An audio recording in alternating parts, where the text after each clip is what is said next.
निरध्यासन करने का हमें अवसर प्राप्त हुआ, ये हमारा परम सौभाग्य है। बंधुओं, बद्रिकाश्रम को अनुभव भूमि भी कहते हैं।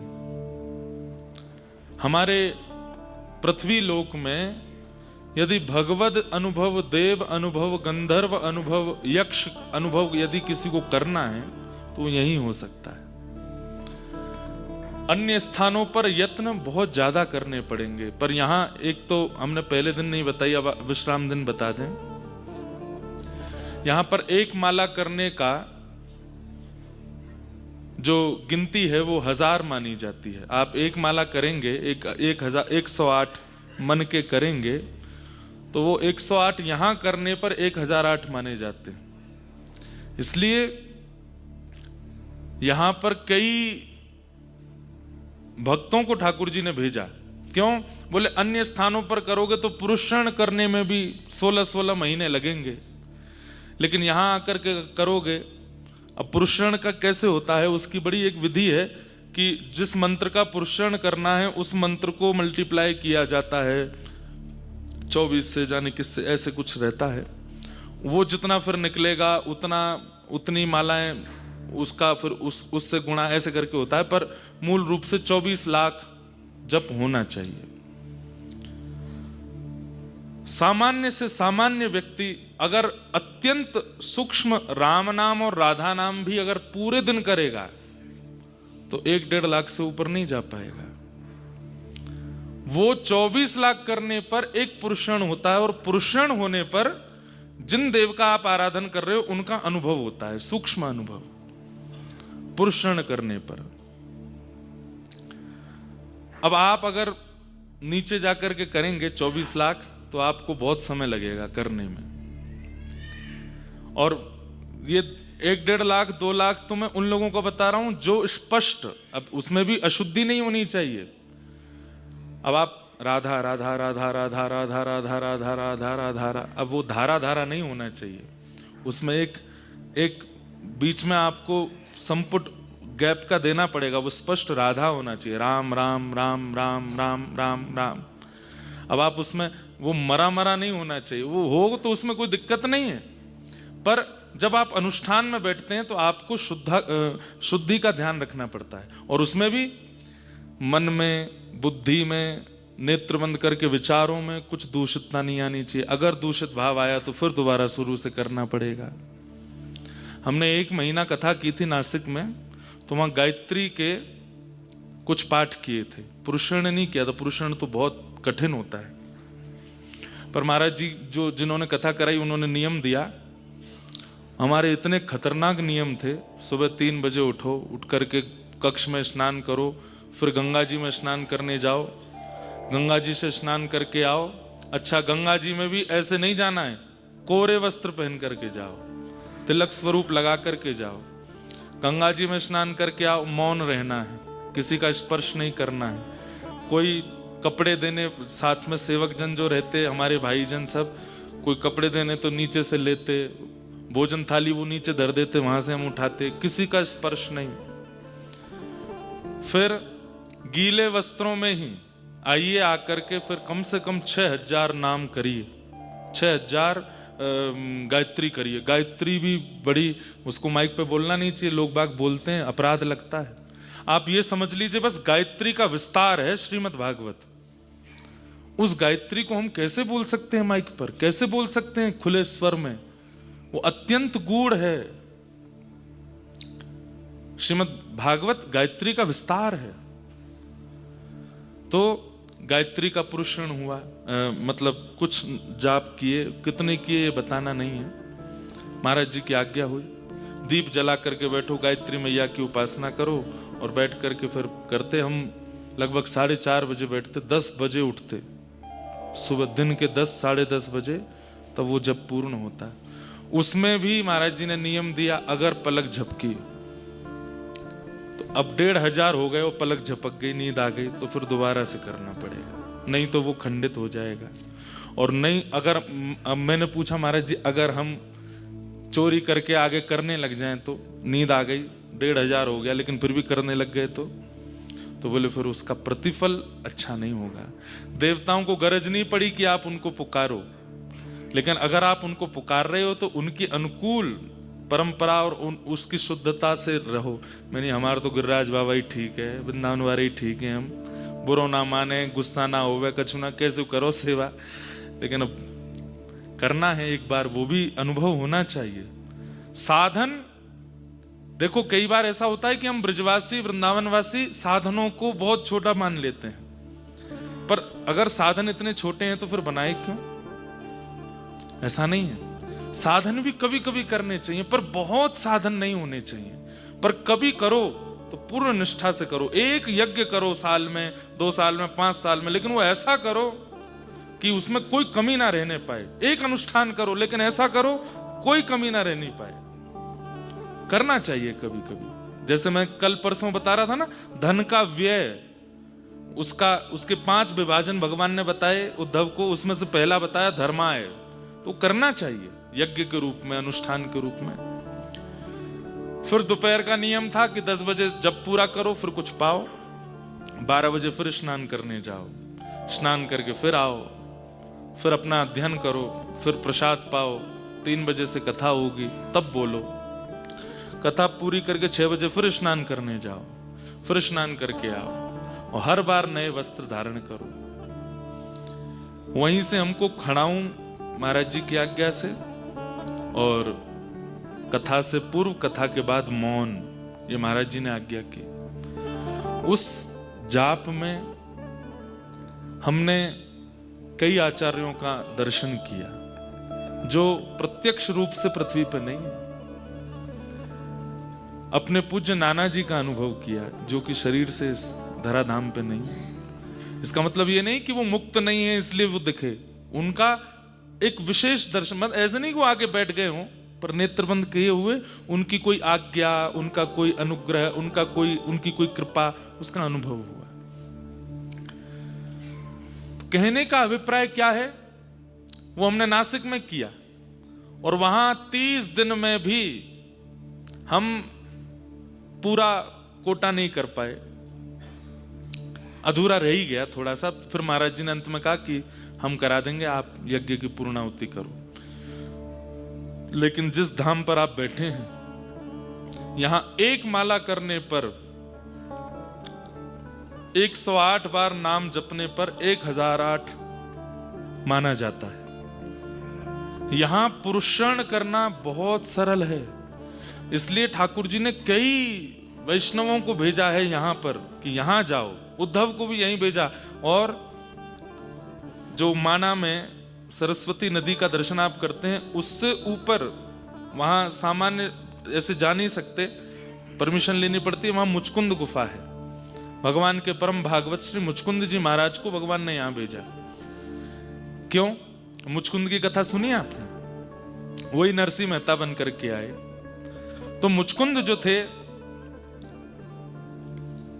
देवताओं का जब दैत्यों के साथ युद्ध हुआ तो कहा कि भाई हमारे पार्टी में, हमारे देवताओं के साथ में एक परम धर्मावलंबी होना चाहिए साथ में।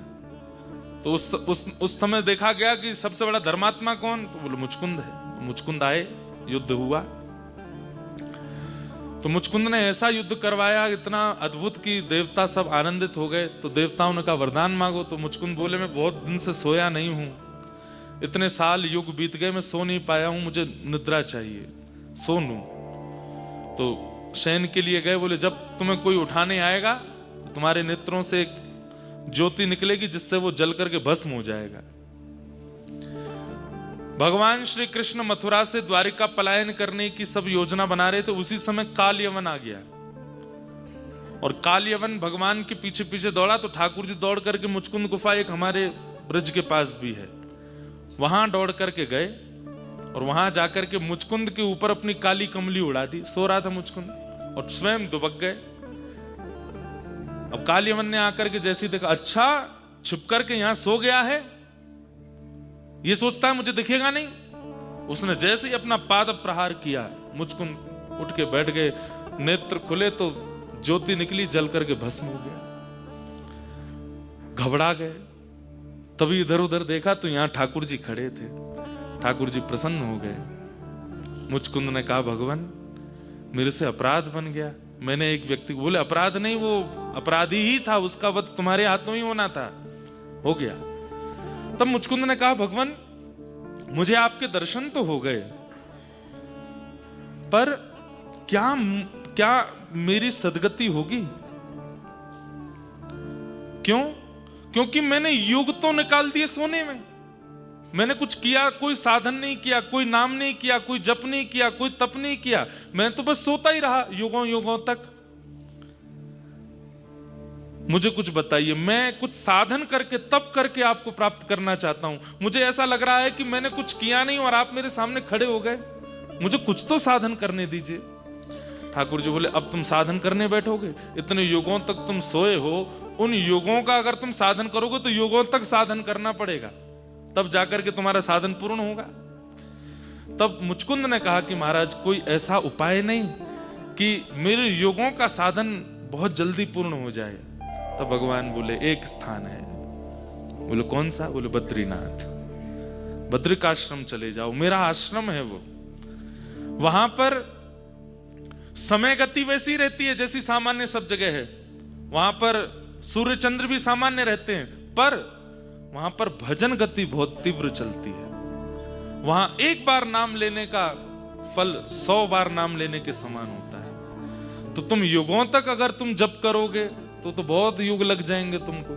तुम बद्रीनाथ चले जाओ, वहां जाकर के गुफा बना करके वहां जप करो, तो तुम महीने भर में जितना जप करोगे, महीने भर में जप कर 24 घंटे करना, अब सोना नहीं, दिन रात करना, और 30 दिन महीने भर में तुम जितना जप करोगे उससे एक युग का जप पूर्ण हो जाएगा, साधन हो जाएगा। तब मुचकुंद जी महाराज यहां आए और सरस्वती नदी जहां से प्रकट हैं, हमको दर्शन होते हैं, उससे ऊपर मुचकुंद गुफा है, वहां पर उन्होंने बैठ करके साधन किया। आज हमको सौभाग्य मिला नो मैन जोन में जाने का, जहां पर लोगों को जाने की अनुमति नहीं है। आज हम वहां गए थे, मुचकुंद गुफा का भी दर्शन किया। उसके बाद फिर और आगे गए तो फिर ज्ञानगंज एक जगह पड़ती है। एक सिंगल आदमी नहीं था पूरे मार्ग में, 60 किलोमीटर आगे गए हम। ज्ञानगंज, ज्ञानगंज क्या है? देवताओं की यूनिवर्सिटी है। वहां पर भी एक भी इंसान नहीं जाते, बस मिलिट्री फोर्स जाती है चाइना बॉर्डर तक। तो कल परसों हमसे यहाँ के कुछ अधिकारी मिलने आए, तो उनसे हमने प्रार्थना की हमको अनुमति दे दो कि हम आगे चले जाएं। वो आके हमसे बोले आपकी कथा सुनते हैं बहुत अच्छा लगता है। मैंने कहा अच्छा तो दक्षिणा दो। बोले क्या चाहिए? मैंने कहा हमको अनुमति दो आगे तक जाने की। बोले महाराज जी वहां तो बर्फ है, रास्ता नहीं। मैंने कहा अब तो कथा सुनते हो तो कुछ तो तो उन्होंने अनुमति दिलाई। आज हम गए तो जिनका ग्रंथों में आज तक केवल श्रवण किया, सब स्थानों का दर्शन किया। तो सबसे पहले यहां से मुचकुंद गुफा, मुचकुंद गुफा के बाद आए ज्ञानगंज। ज्ञानगंज मतलब वहां कोई मंदिर नहीं है कुछ, बस वो पहाड़ियां हैं चारों ओर और घने पहाड़ और केवल बर्फ, 6-6 फीट बर्फ। ज्ञानगंज में ब्रह्मा जी देवताओं के साथ में देवताओं की परीक्षा लेते हैं। और किस चीज की परीक्षा लेते हैं? कि जब 6 महीना देवताओं के लिए बद्रीनाथ खुलेगा तो नारद जी के साथ में सब देवता कहते हैं कि हमको भी सेवा मिले। कोई रसोई की सेवा, कोई श्रृंगार की सेवा, कोई मंदिर मार्जन की सेवा, कोई आरती सजाने की सेवा, कोई वस्त्र बनाने की सेवा, कोई पुष्पमाला बनाने की सेवा। तो वहां उस ज्ञानगंज में ब्रह्मा जी महाराज बैठ करके देवताओं की स्थिति देखते हैं कि कौन बद्री विशाल भगवान की सेवा करने योग्य है, और उसको फिर सेवा प्रदान करते हैं। तो हर वर्ष नए नए देवताओं को, नारद जी तो मुख्य पुजारी हैं ही, उनके साथ सेवा करने का अवसर सबको मिलता है। और दर्शन की विधि सबको प्राप्त होती है। नारद जी आरती करते हैं, बाकी के जो मुख्य देवता जिनको ब्रह्मा जी अभी चुन रहे होंगे, रोज चुनाव होता होगा कि अब इस बार नारद जी के साथ आप रहोगे, चंद्रमा इस बार आप रहेंगे, वरुण जी इस बार आप भी रहेंगे सेवा में, तो वो सब तो मंदिर की सेवा में रहेंगे, बाकी के बचे हुए देवता क्या करेंगे? वो लंबी लाइन लगाएंगे, एक एक करके जाएंगे, बद्री विशाल भगवान का दर्शन करेंगे, वहां बैठ करके साधन करेंगे। अब इसमें प्रश्न उठता है, देवता अगर यहां रहते हैं और वो आते जाते रहते हैं, अभी भी 2 4 10 15 देवता, कुछ ऋषि सब घूम रहे होंगे बद्रीनाथ में, हमको दिखते क्यों नहीं है? सीधी बात है,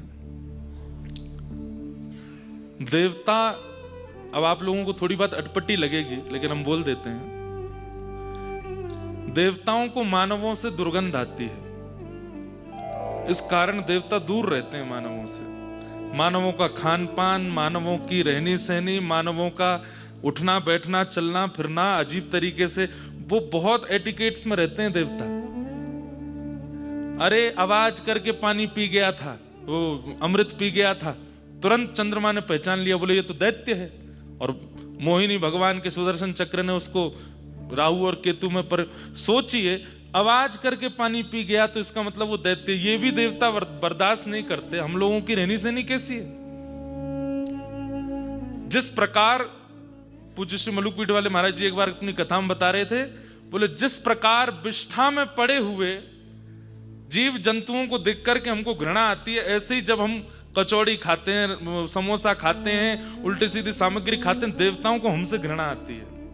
ये क्या खाते हैं, कैसे रहते हैं, कैसे सोते हैं, नहाते नहीं हैं, इनमें से कितनी दुर्गंध आती है। इसलिए देवता हमसे दूर ही रहते हैं। जैसे ही उन्हें पता चल जाता है कोसों दूर से कोई मानव दिख रहा है, देवता तुरंत बोले इसकी दुर्गंध हमसे बर्दाश्त नहीं होगी। इसलिए संत जन यहां साधन करते हैं, ऐसी ऐसी जड़ी बूटियां खा करके तपस्या करते हैं जिससे अन्न ना पाना पड़े। देखिए हमारा शरीर जो है वो अन्नमय शरीर है। कौन सा शरीर है? अन्नमय। और देवताओं का चिन्हमय।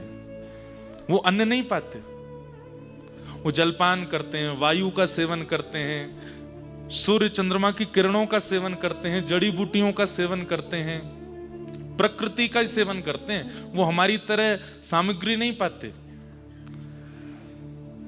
तो देवताओं को कहीं ना कहीं हम लोगों से घृणा है।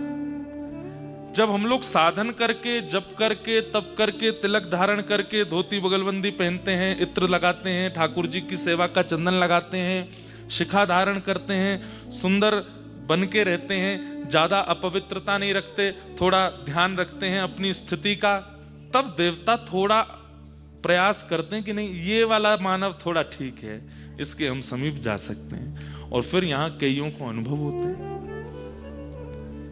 तो ऋषि जन क्यों तप कर रहे हैं? वो इसीलिए तप कर रहे हैं कि ठाकुर जी के हम योग्य बन जाएं। ठाकुर जी इतना विचार नहीं करते, पर ठाकुर जी के नीचे इतने सारे देवता हैं ना, वो कहीं ना कहीं रोकते होंगे। भाई प्रधानमंत्री सबसे मिलना चाहता है, पर उसके नीचे के लोग नहीं मिलने देते। देवताओं को प्रसन्न करना कहीं ना कहीं अनिवार्य हो जाता है। इसलिए जब तप साधन नियम व्रत अनुष्ठान ये बहुत आवश्यक होते हैं। अब एकादशी के दिन हम अन्न नहीं खाते और उसको भगवान का सबसे प्रिय दिवस माना जाता है कि जो एकादशी करता है ठाकुर जी को बहुत प्रिय। अन्न छोड़ने वाला इतना प्रिय लगता है ठाकुर जी को, पर हम लोगों की भली चलाई एकादशी पर भी हम क्या क्या खाते हैं। व्रत का डोसा, व्रत के डोसा आ गए, वृंदावन में व्रत का पिज्जा आ गया। ठाकुर जी बोले भले चलाएं, कुछ नहीं, घूम फिर के फिर वहीं आ गया। इसलिए हमारा अन्न शुद्ध नहीं है, हमारा जल शुद्ध नहीं है, हमारा सोना उठना बैठना खाना पीना शुद्ध नहीं है।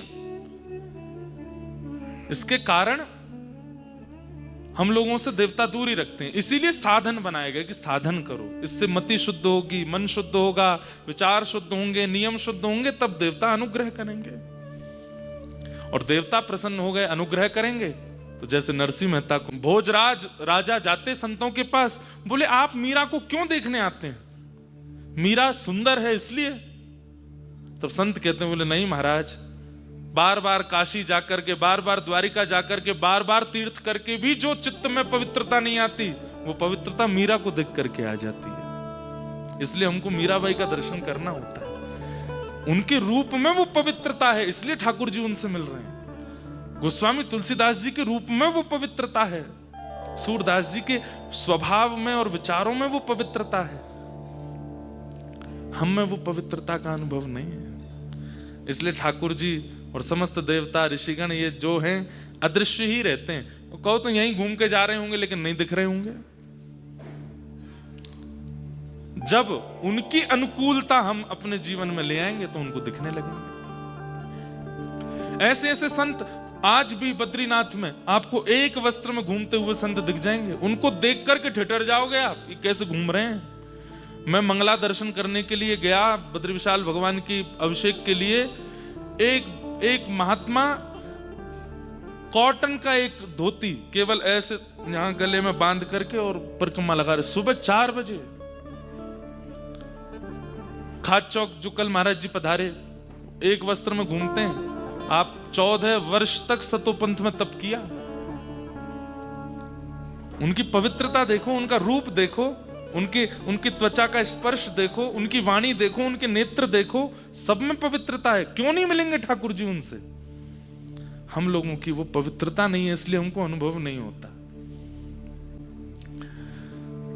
तो आज फिर वहां ज्ञानगंज का दर्शन किया।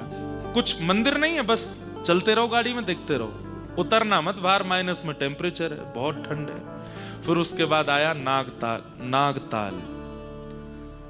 ये सरस्वती जी जो यहाँ आपको माना में दिखती हैं, ये सरस्वती जी पूरी हमको 60 किलोमीटर तक दिखी पीछे। तो नागताल पड़ा, वहां कोई रास्ता नहीं है नागताल जाने का, ऐसा पहाड़ है और वहां पे अपनी रिस्क पर आप लोग कैसे भी करके जाना चाहो तो दर्शन करने जाओ। 800 मीटर पैदल चलना पड़ता है बर्फ में।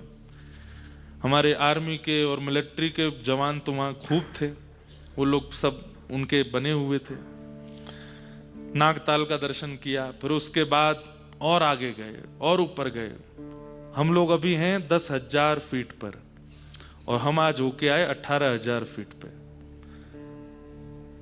वहां श्वास नहीं मिलती, कपूर संग रख के ले जाने पड़ते हैं। जिनका स्वास्थ्य अनुकूल नहीं है उनको जाने के लिए मना भी किया जाता है। क्यों? फिर वहां से नीचे आने नहीं देंगे देवता, कहेंगे चल बेटा वैकुंठ ही चलिए, ये रहो बगल में, आयो इतने पास तो यही चल रहे। तो वहां श्वास नहीं है, ऑक्सीजन नहीं है। फिर आगे गए और 1-2 स्थान और रास्ते में दिखे। फिर उसके बाद दर्शन हुआ देवताल, पर देवताल हम नहीं पहुंच पाए। 6 किलोमीटर पहले ही इतनी बर्फ थी वहां पर कि गाड़ियां जा ही नहीं सकती। तो फिर हमारे भारत के वीर जवानों ने वहीं रुकवाया। साक्षी गोपाल भगवान भी गए थे साथ में महाराज जी के, और उनके साथ सारे हमारे जो भारत के वीर हैं सब इतने भावुक हो गए, क्योंकि वहां इंसान जाते ही नहीं है, वो 10-15 लोग हैं वो ही रहते हैं। वहां महीनों बाद कोई गया होगा तो देख कर कितने खुश, कुछ सुना दीजिए, कुछ बता दीजिए, कुछ अच्छा बोल दीजिए। कोई असम के हैं, कोई महाराष्ट्र के हैं, कोई कहीं के हैं। हमारे मन में एक भावना आई कि भैया आत्मा के दाता तो परमात्मा हैं और देह के दाता हमारी भारत की जो मिलिट्री है, जो आर्मी है, इन्हीं के कारण हमारा देह जीवित है। हमने पूछा यहाँ पे नेटवर्क तो आते नहीं, आप घर पे कब बात करते हो? बोले महाराज जी हफ्ते में 1 दिन बात करते हैं बस। देश दुनिया में क्या चल रहा है वो उनको कभी कभी पता चलता है, कई सारे बातें तो उनको पता ही नहीं रहती हैं। इतनी व्यस्तता उनकी अपनी सुरक्षा में और सब चीजों में। पर 18,000 फीट पे आज हम जब पहुंचे, साक्षी गोपाल भगवान के लिए पोहा बनाया, पकोड़े बनाए, सुंदर चटनी बनाई, उनका भोग लगाया, सबने पाया। हम यहाँ से ब्रजवासी के पेड़ा लेके गए थे वृंदावन के, सब बांटे, खूब आनंद आया। वहीं हमको तो लगा भैया कि देवता हमने प्रत्यक्ष नहीं देखे, लेकिन हमारे भारत के जो जवान हैं ये देवताओं से कम नहीं है, ये तपस्वियों से कम नहीं। इस बार मेरा मन था कि मैं बद्रीनाथ में तपस्वियों के दर्शन करूं और मैंने कर लिए। वो तपस्वियों से कम है। वहां सांस लेनी भारी पड़ती है, वहां रहना, पूरी खाल यहां से सब जल चुका है। इतनी तेज धूप किरणें पड़ती हैं, नीचे ठंडा है, ऊपर से धूप की तेज किरणें, ये सब जल चुका है, हाथ जल चुके हैं, चश्मा लगा करके रहना पड़ता, क्योंकि एक तो धूप, ऊपर से बर्फ की जो रोशनी है, आंख खोल नहीं सकते वहां पे। वहां भैया देख के आए, हमारा तो प्रणाम करने का मन हुआ, पर सबको हृदय से लगाया, खूब उनकी बलैयां लेके आए। मैंने कि भैया बद्री विशाल भगवान कृपा करें, आप लोगों को कोई की नजर नहीं लगे, सब आनंद करो। आज वहां दर्शन करने के लिए गए, देवताल, नागताल, ज्ञानगंज, मुचकुंद गुफा, और फिर वापस यहाँ आ तो गए थे हम 3:30 बजे, वापस सुबह निकले थे 8 बजे, पर साक्षी गोपाल भगवान का श्रृंगार करना था तो उनका श्रृंगार किया, जैसा भी बन पाया जल्दी जल्दी 10-20 मिनट में जो बना श्रृंगार करके पधारे। तो मैं ये बात क्यों बता रहा था कि इस भूमि पर नाम की गति बहुत तीव्र है। एक रात बची है आप लोगों के पास, कल तो सबको जाना है, आज तो कथा विश्राम है। अरे कहां तक कहें, ये कथा आपने 7 दिन सुनी है, इस कथा में जो 6 दिन पूरे श्रवण कर पाए हैं उनको भी कम से कम 700 कथा सुनने का तो फल मिल ही जाएगा, एक कथा कहते। अब हमको भी, हम तो गिनती करते नहीं कितनी कथा हो गई, पर 700 कथा कहने का फल हमको भी मिल जाएगा भाई। 700 कथा हो गई एक कथा में। यहां पर एक बार कृष्ण कहने पर 100 कृष्ण के समान है। इसलिए भैया एक रात बची है, खूब बढ़िया जप करके जाना, अपने गुरु मंत्र का जप करके जाना, जो नाम प्रिय लगता हो वो नाम करके जाना, श्री बद्री विशाल भगवान को प्रणाम करके जाना कि हे बद्री विशाल, इन 6 दिनों में हमने कोई अपराध किया हो, हमसे कोई, क्योंकि ये मानवों के रहने लायक भूमि नहीं है, हम लोग यहाँ अपराध ही करते हैं, तो हमसे अपराध बनते हैं, उसकी क्षमा मांग करके जाना और कहना कि हे बद्री विशाल आप पुनः बुलाइएगा। एक परिवर्तन हुआ है, पर परिवर्तन बहुत अच्छा हुआ है, इसलिए हम आपको बता देते हैं। 21 से 27 मई जो कथा अगले वर्ष बद्रीनाथ में होनी थी, उसका स्थान परिवर्तित कर दिया है, और स्थान अब बद्रीनाथ की जगह नेपाल में मुक्तिनाथ में होगी वो कथा, और सीमित लोग जाएंगे। केवल कथा जो करा रहे हैं वो कानपुर के लोग हैं, और भक्ति पथ की ओर से केवल 60 लोगों को ले जाने की हमको अनुमति है, ज्यादा लोग वहां नहीं जाएंगे। और उसका रजिस्ट्रेशन भी 10 दिन पहले ही खुलेगा कथा से, जितने लोग कहेंगे बस उतने, क्योंकि वो यहां से भी ज्यादा ऊंचाई पर है। मुक्तिनाथ, मुक्तिनाथ कहाँ है? नेपाल में है, हिमालय की कंदरा में ही है, जहां से शालिग्राम भगवान प्रकट होते हैं। दामोदर कुंड वही है जहां से शालिग्राम भगवान प्रकट होकर के श्री गंडकी मैया से प्रवाहित होते हैं। तो मेरा बहुत इच्छा, एक बद्री विशाल भगवान का दर्शन करते करते मन में भाव आया कि अगले वर्ष की वो कथा हम मुक्तिनाथ करेंगे, क्योंकि अब अक्टूबर में आकर के हमारा मन बद्रीनाथ मई जून में आने का अब है नहीं, अब तो अक्टूबर में ही आएंगे हम, क्योंकि ये मौसम बढ़िया है, ठंड ज्यादा होती है लेकिन धूप निकलती है, थोड़ा भीड़ कम होती है, अच्छा लगता है। फिर महाराज जी से कल बात हुई, महाराज जी को हमने कहा महाराज जी अगले वर्ष की कथा मुक्तिनाथ में कर रहे हैं। महाराज जी बोले मैं भी रहूंगा। मैंने कहा पर मन में ये लग रहा है कि बद्रीनाथ कथा थी अब नहीं कर रहे, उसका क्या करें? तो महाराज जी ने एक इतनी सुंदर योजना बनाई। महाराज जी बोले महाराज जी आप अक्टूबर नवंबर में जब कपाट बंद हो उससे पहले 7 दिन का समय निकालिएगा जरूर, और कथा हम बताएंगे कैसे करनी है। मैंने कहा बताइए कैसे करनी है। बोले पहले दिन की कथा होगी बिना पंडाल, बस माइक होगा, जैसे अकिंचन हम करते हैं। कथा का समय वही 10-11 बजे से सुबह होगा, खुले आसमान में मुचकुंद गुफा पे करेंगे पहले दिन की कथा। दूसरे दिन की कथा करेंगे व्यास गुफा पे। तीसरे दिन की कथा करेंगे अपने नीचे सरस्वती और श्री गंगा जी का जो संगम है वहां केशव प्रयाग आगे, वहां करेंगे। फिर चौथे दिन की कथा चरण पादुका पर करेंगे। 5वें दिन की कथा खाद चौक आश्रम पर करेंगे। इस प्रकार 7वें दिन, 6वें और 7वें 2 दिन बचेंगे। एक दिन नर पर्वत पर, एक दिन नारायण पर्वत पर, और फिर एक यहाँ कंचन गंगा है आगे, जब आप लोग बद्रीनाथ से नीचे उतरते हैं तब एक ग्लेशियर पड़ता है और उसके ऊपर से होके गाड़ी जाती है, खूब पानी बह के आता है। वो गंगा जी हैं, वो कंचन गंगा है। इधर ऋषि गंगा है, आगे कंचन गंगा है। वो कुबेर पर्वत से उतर करके आ रही हैं, उनकी बड़ी महिमा है। तो एक दिन वहां कथा करेंगे। महाराज जी बोले व्यवस्था सब हम देखेंगे, लोग बागों से बस कहना है अपने आप आओ, अपने आप रहो, समय बता दिया करेंगे, वहां पहुंचना है पहुंच जाओ। वहां बैठ करके खुले धूप में बैठ करके कथा सुनेंगे। कोई पाबंदी नहीं, 3 घंटा 4 घंटा कुछ नहीं, 1.5 घंटा 1 घंटा जितना मन होगा, 2 घंटा। और वो प्रसंग से कथा, अकिंचन कथा पहली बार बद्रीनाथ में होगी। अगले वर्ष के कपाट बंद होने से पहले ही होगी। कब होगी उसका समय मुक्तिनाथ में बताएंगे। पर अगले वर्ष जो मई में यहाँ कथा होनी थी वो मुक्तिनाथ होगी नेपाल में।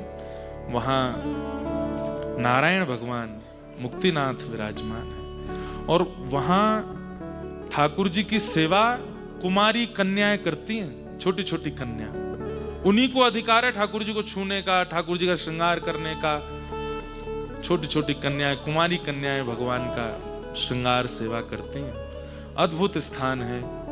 पर किसी का मन भी बने अगर उससे पहले जाने का बाद, तो बहुत सावधानी से जाइएगा, क्योंकि वो यहाँ से भी थोड़ा दुष्कर है जाना वहां पर नारायण भगवान का मधुर दर्शन। और पूरे विश्व में जहां भी शालिग्राम जी हैं वहीं से आए हैं। यहाँ तक कि हमारे श्री राधारमन लाल जी, श्री गोपाल भट्ट गोस्वामी जी, उनको भी वहीं से लेकर के आए। शालिग्राम जी लेकर के आए, सेवा करके उनसे श्री राधारमन लाल जी को प्रकट किया। तो शालिग्राम शिला जहां भी आपको दर्शन होती है वो आई मुक्तिनाथ से ही है, दामोदर कुंड से है, गंडकी नदी से है। तो ऐसे मुक्तिनाथ में अगले वर्ष की कथा होगी, खूब सुख मिलेगा। आज हम कथा की विश्रांति की भूमिका में प्रवेश करेंगे। उससे पहले किन्हीं 2-3 प्रश्न आए हैं। एक का प्रश्न है कि मैं एक गृहिणी हूं, मेरे सेवा में नवनीत प्रिया लाल जी हैं, मतलब लड्डू गोपाल जी, जिनको प्रचलित रूप से लड्डू गोपाल कहते हैं, पर मूल रूप से वो नवनीत प्रिया लाल हैं। वो हाथ में लड्डू नहीं है ठाकुर जी के, मक्खन है। वो मक्खन को क्या कहते हैं? नवनीत।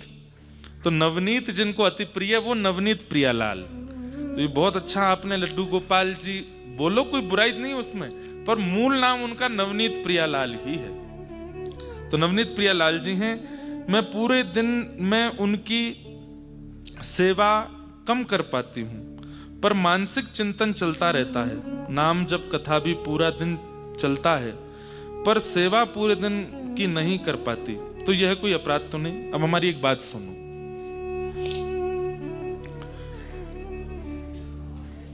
ध्यान से सुनिएगा। बालक का जन्म हुआ घर में, अब मां कह रही है मैं तो सुबह दूध पिला सकती हूं, बाकी के पूरे दिन आप देखो इसको, मेरे से तो नहीं हो पाएगा। हाँ, मुझे इससे प्यार बहुत है, मुझे अच्छा बहुत लगता है, गोद में लेने का मन बहुत होता है, पर मैं पूरे दिन इसको अपनी गोद में नहीं रख सकती, आप लोगों को देखना पड़ेगा। तो ठीक है, अच्छे ससुराल वाले होंगे तो कह देंगे, सास ससुर कहेंगे तो कोई बात नहीं, तेरे हम खिला लेंगे बच्चे को। पर सार्वजनिक रूप से भी ये बात सुनने में अटपटी लगेगी ना। एक माँ कैसे कह सकती है कि मैं अपने बालक को पूरा दिन नहीं रख सकती अपने पास? आपने उनको नवनीत प्रिया लाल कहा है। लाल मतलब लाला। या तो आपकी अभी उनके प्रति बुद्धि नहीं बनी है कि वो आपके लाला हैं, आप उनको अभी भी पाषाण मान रहे हो, अभी भी उनको धातु मान रहे हो, अभी भी उनको मूर्ति मान रहे हो, तो ही आपके चित्त में यह भावना बन सकती है कि ठीक है एक बार सेवा हो गई, बाकी समय ठीक नहीं। आप उनके प्रति जब प्रत्यक्ष भाव रखोगे, आप रात में सो नहीं पाओगे। हर 10 मिनट में आंख खुलेगी, अब क्या कर रहे होंगे, अब क्या हो रहा होगा, अब ठाकुर जी कुछ कह रहे हैं क्या, इनकी कुछ इच्छा हो रही है क्या, ऐसी भावना चित्त में प्रकट होगी।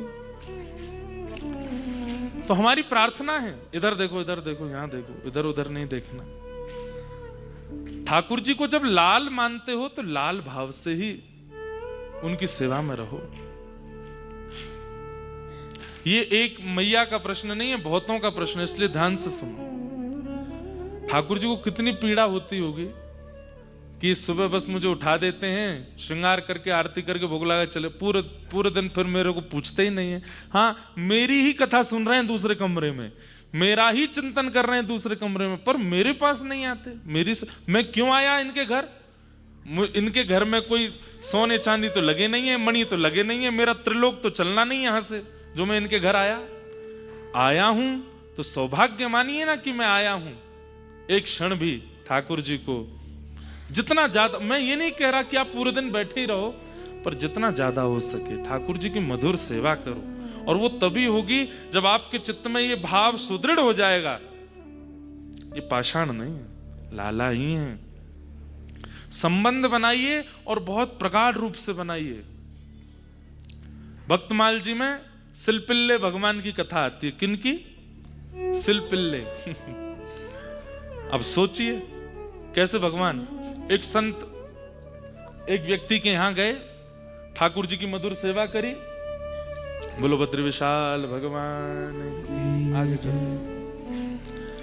श्रीमन नारायण नारायण नारायण, श्रीमन नारायण नारायण नारायण, भजमन नारायण नारायण नारायण, भजमन नारायण नारायण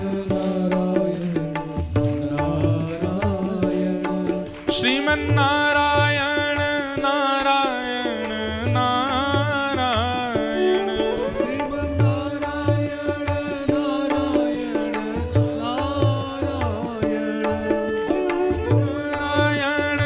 नारायण, नारायण नारायण नारायण, श्रीमन नारायण नारायण नारायण। श्री वैष्णो देवी मैया की चुनरी आई है आज व्यासपीठ पे। बोलो वैष्णो देवी मैया की जय। हमारे भैया हैं वैष्णो देवी से पधारे हैं। जय। श्रीमन नारायण नारायण नारायण,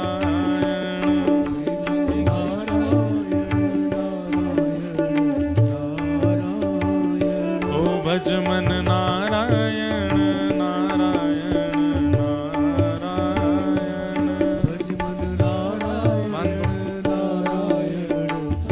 नारायण, लक्ष्मी नारायण नारायण नारायण,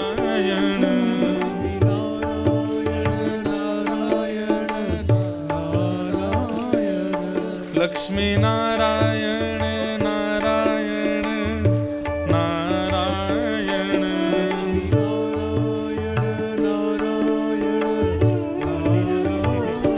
लक्ष्मी नारायण नारायण नारायण, श्रीमन नारायण नारायण नारायण, श्रीमन नारायण नारायण नारायण, श्रीमन नारायण नारायण नारायण,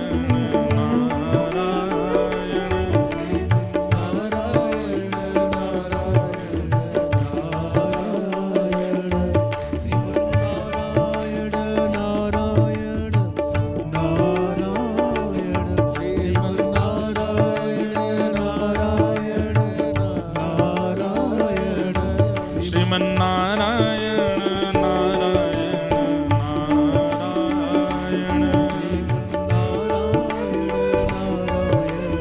बोलो भद्र विशाल भगवान की। पूज्य हमारे मध्य में बद्रीनाथ वाले पूज्य महाराज जी श्री बाल योगेश्वर दास जी महाराज, जिनकी अहेतुकी कृपा हम आप सब पर हुई है, साक्षी गोपाल प्रभु के प्रत्यक्ष दर्शन कराने के लिए आप बद्रीनाथ पधारे। हमने तो जिद करके महाराज जी को बुलाया है और महाराज जी ने आप सबको तो दर्शन सुख दिया, पर हमें तो वह सुख दिया है जो हम बताना ही नहीं चाहते, कि क्योंकि सुख बताने से, प्रेम बताने से प्रेम घटता है। पर निश्चित ही बहुत आनंद और बहुत सुख मिला। पूज्य महाराज जी पधारे, बस यही प्रार्थना है महाराज जी ऐसी कृपा अनुग्रह करते रहे। आज साक्षी गोपाल प्रभु का प्रथम बार श्रृंगार करने का अवसर मिला। महाराज जी बोले हम तो इनको ऐसे ही घुमाते हैं, ये आए हैं जब ऐसे ही डोलने के लिए, घूमने के लिए आए हैं, तो फिर जैसे साधु साई हम हैं वैसी साधु साई रहेंगे। ऐसी ही महाराज जी मिलती जुलती कथा श्री मदन मोहन जी की है। हमारे श्री मदन मोहन जी जो अभी करौली राजस्थान में विराजमान हैं, सप्त निधियों में एक निधि हैं, जिन्हें श्री सनातन गोस्वामी पाद ने विराजमान किया। तो श्री मदन मोहन जी तो एक ब्रजवासिनी मैया के यहाँ अपनी सेवा करवा रहे। वैसे श्री मदन मोहन जी वज्रनाभ जी जो भगवान के परपौत्र हैं, उन्होंने गोविंद देव जी, गोपीनाथ जी और मदन मोहन जी, ये 3 स्वरूपों का निर्माण कराया था भगवान के परपौत्र वज्रनाभ ने। कालांतर में फिर ये तीनों भूमिगत हो गए वृंदावन में। फिर रूप गोस्वामी पाद ने गोमा टीला से श्री गोविंद देव जी को प्रकट किया, और श्री सनातन गोस्वामी पाद ने एक ब्रजवासी को प्राप्त हो गए थे मदन मोहन जी, वहां से उनको प्राप्त किया, और श्री गोपीनाथ जी भी भूमि से प्रकट होकर के मधु पंडित जी को प्राप्त हुए। शालिग्राम शिला से श्री राधारमन लाल जी प्रकट हुए। चित्थावल से हितरवंश महाप्रभु के साथ श्री राधा वल्लभ लाल जी पधारे, और वृंदावन में किशोर जुगल वन, वहां से श्री जुगल किशोर ठाकुर जी प्रकट हुए, और निधिवन राज में श्री स्वामी हरदास जी महाराज के कुंज बिहारी लाल प्रकट हुए। ऐसे हमारे सप्त निधि हैं। तो इनमें मदन मोहन जी की भी कथा ऐसी है महाराज जी, जैसे आपके संग लीला हुई। मदन मोहन जी रोज भिक्षा ले सनातन गोस्वामी जी रोज भिक्षा लेने जाते थे। 22 घंटा भजन करते थे, और 2 घंटे में सोना, स्नान करना, प्रसाद पाना, नित्य क्रम कर लेना, जो भी उनके क्रम होते 2 घंटे में सब कर लेते थे, और 22 घंटा भजन करते थे, नाम जप करते थे। मैया के यहाँ, एक ब्रजवासिनी मैया के यहाँ सूखा सामान, आटा, दाल, चावल सब लेते थे, और फिर स्वयं अपनी कुटिया में आके सिद्ध करके बना के पाते थे। बोलो जुगल किशोर लाल की, श्री साक्षी गोपाल भगवान की। अब इन्हें विराजमान होने दो, फिर आगे हम सुनाएंगे तब। श्यामा हृदय कमल सो प्रगट्यो, श्यामा हृदय कमल सो प्रगट्यो। जी अब हमको 20 मिनट मिले थे श्रृंगार करने के। तुमने वस्त्र तो पहना दिए, पर मन में बहुत था कि और श्रृंगार कर दें, और रज रज के सजा में। तो श्रृंगार में कोई चूक रही हो तो हम क्षमा मांगे आपसे। लेकिन प्यारे गिरधर लाल जी आज बड़े प्रसन्न हैं, बहुत खुश हो रहे थे कि हमारे श्री, आप इनको वैसे ही रखना जैसे आप रहते हैं, ज्यादा इनको श्रृंगार की आदत लगवाना नहीं, पर जब जब हम मिलेंगे तब तब श्रृंगार करेंगे। बस ये अधिकार हमको दे दो, हम इनके श्रृंगारी हैं। जब हमारे पास आएंगे तो हम श्रृंगार करेंगे। बाकी आप इनको साधु बनाए रखो, ये बाबा बने डोलेंगे। अरे भैया आज वहां गए ऊपर, इतनी बर्फ में हम बार बार इनको ढकें और ये उघार दें, यूं खड़े हैं जा, ऐसे ही डोलन दो। बिल्कुल महाराज बड़े अद्भुत ठाकुर जी हैं, और बहुत सुख दे रहे हैं हमारे महाराज जी को। तो हम बार बार बधाई देंगे, कोई की नजर नहीं लगे, ये सदा आपके पास ही रहे, सदा आपके हृदय से ही लगे रहे। श्यामा हृदय कमल सो प्रगट्यो, श्यामा हृदय कमल सो प्रगट्यो। ओ श्यामा हृदय कमल सो प्रगट्यो, श्यामा हृदय कमल सो प्रगट्यो। और श्याम हृदय कुमार वृंदावन मेरो वृंदावन, हे श्री वृंदावन प्यारो वृंदावन,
बिहरत निस दिन कुंज गलन में, ब्रज जन मन सुख धाम।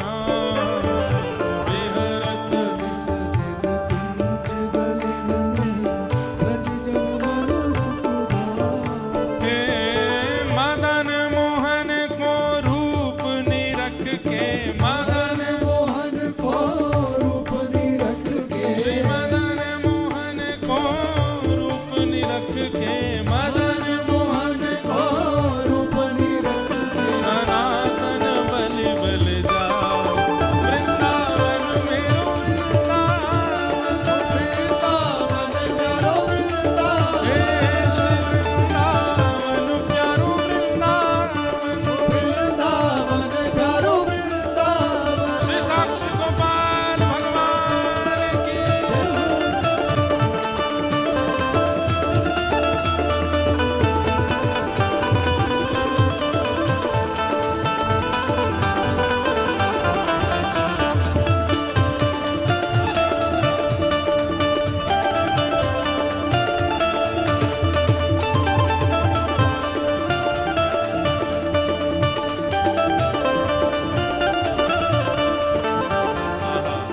महाराज जी सुंदर लग रहे हैं। जय हो।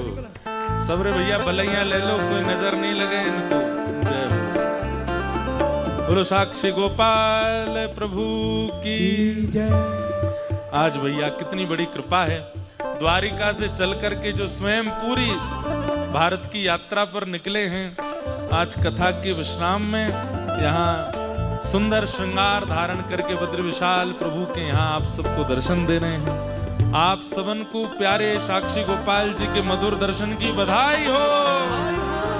अरे नेक जोर तो बोलो, बधाई हो, बधाई हो, बधाई हो। हे वृंदावन मेरो वृंदावन, वृंदावन प्यारो वृंदावन, हे श्री वृंदावन मेरो वृंदावन, वृंदावन प्यारो वृंदावन, वृंदावन मेरो वृंदावन। वृंदावन मेरो वृंदावन। गोपी ग्वाल सब ही और धारे, प्यारो गोपीना। गोपी ग्वाल सब ही और धारे, प्यारो गोपीना, हे गोपी ग्वाल सब ही और धारे, प्यारो गोपीना। गोपी ग्वाल सब ही उर धारे, प्यारो गोपीना।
रूप सुधा को खान हमारो, रूप सुधा को ओ प्यारो राधा रमण दुलार, वृंदावन मेरो वृंदावन, हे श्री वृंदावन प्यारो वृंदावन, हे आतुर हित हरिवंश पुकारो, राधा राधा नाम, आतुर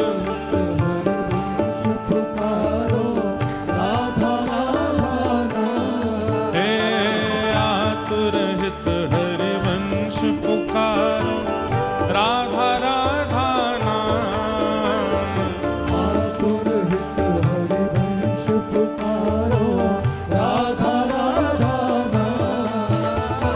सघन कुंज यमुना तट आयो, मदन टेर वृंदावन आयो, भुजा उठा के प्यारो राधा वल्लभ लाल, वृंदावन मेरो वृंदावन, हे श्री वृंदावन मेरो वृंदावन, मदन टेर वृंदावन आयो, मदन टेर वृंदावन, मदन टेर वृंदावन आयो, ओ प्यारो राधा वल्लभ लाल, वृंदावन मेरो वृंदावन, हे श्री वृंदावन मेरो वृंदावन,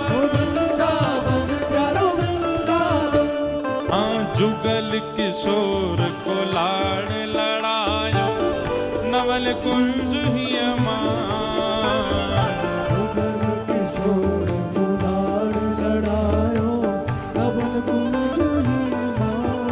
हे जुगल किशोर को लाड़ लड़ायो, नवल कुंज ही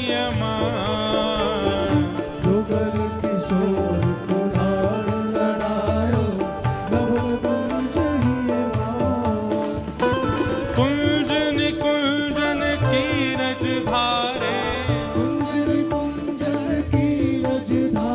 हे कुंज निकुंजन की रज धारे,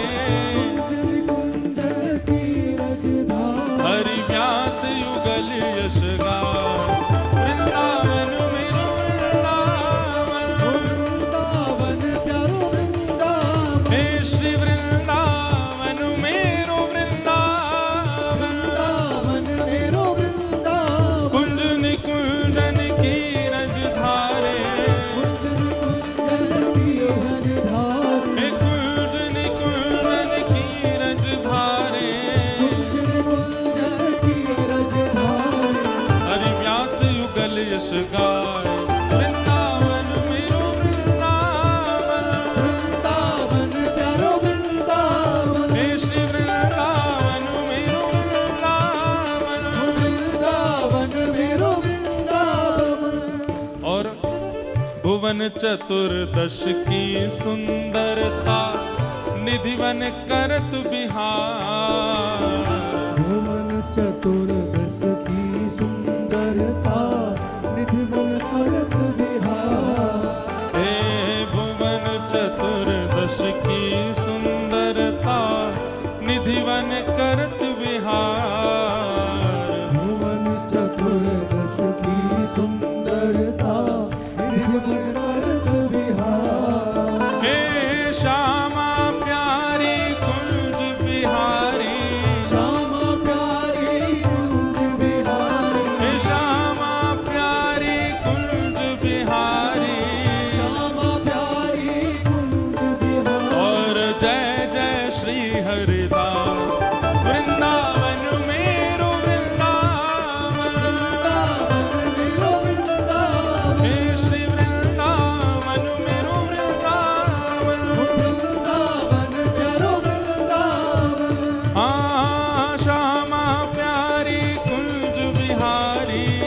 श्यामा प्यारी कुंज बिहारी हे श्यामा प्यारी बांके बिहारी श्यामा प्यारी बांके बिहारी और जय जय श्री हरिदास वृंदावन मेरो वृंदावन वृंदावन मेरो वृंदावन हे श्री वृंदावन मेरो वृंदावन वृंदावन मेरो वृंदावन।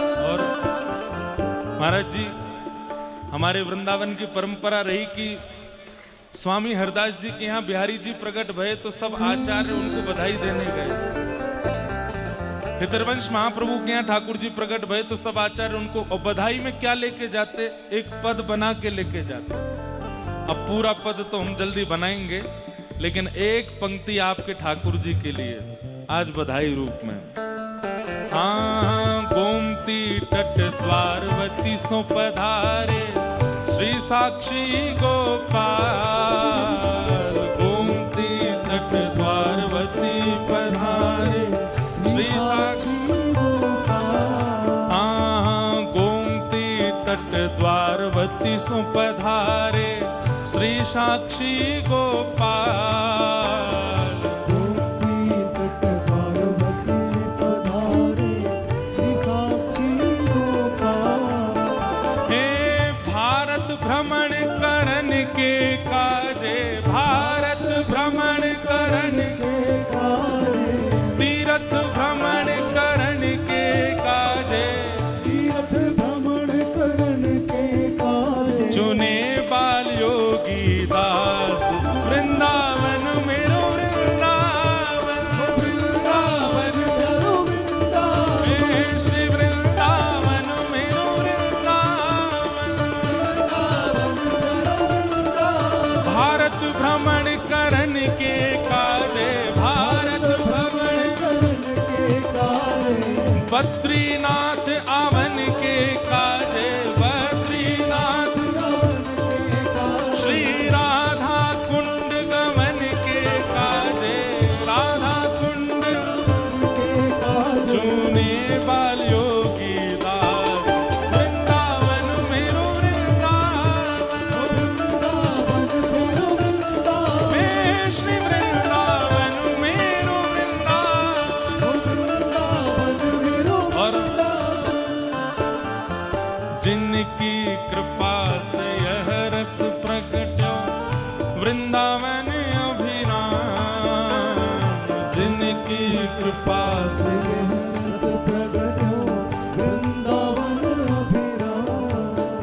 हे सप्त निधिन को ही उजियारो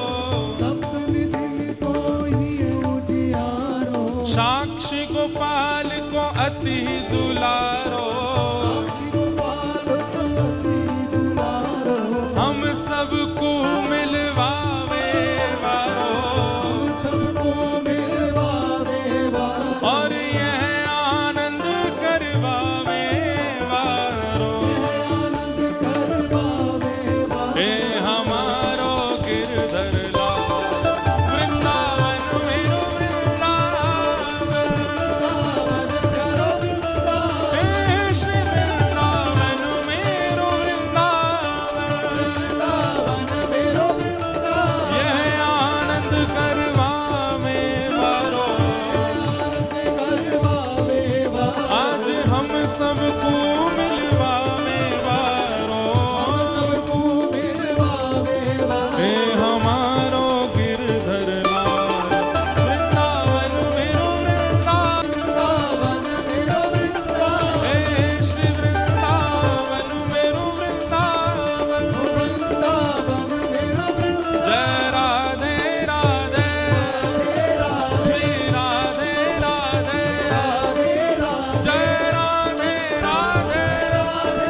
नाचो भले ही मत, क्योंकि ऑक्सीजन खत्म हो जाएगी तो कहां जाओगे फिर।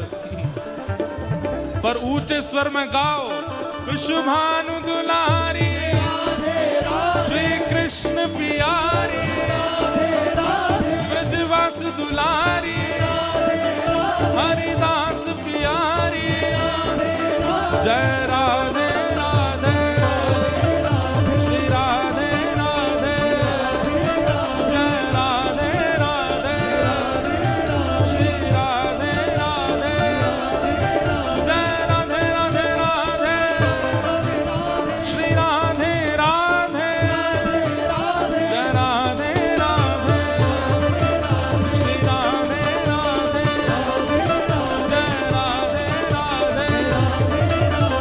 राधे राधे, जय जय श्री राम, जय जय श्री राम, जय जय श्री राम।